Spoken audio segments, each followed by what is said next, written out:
Quelque chose imitait ma voix dans les bois, témoignage de Caleb 2014.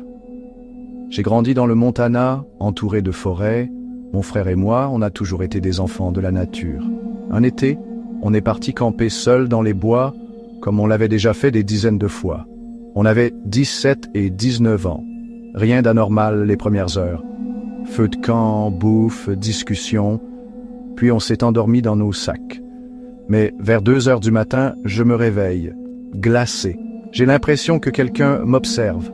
Je n'entends rien, à part le bruissement des arbres. Je reste immobile dans mon sac, persuadé que c'est juste ma parano, jusqu'à ce que j'entende ma propre voix à quelques mètres de là. « Hé, tu dors ?» Mais ce n'est pas moi qui parle. C'est ma voix exacte, avec la même intonation, les mêmes mots. Sauf que je n'ai rien dit, et mon frère dort encore profondément à côté. Je me fige.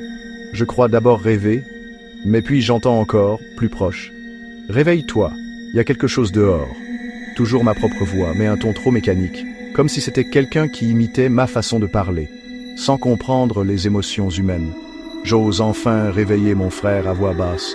Nous sortons en silence de la tente, allumons la lampe. Rien. Le silence absolu. Sauf que les bruits de la forêt ont disparu. Plus d'insectes, plus de vent. Comme si la nature retenait son souffle.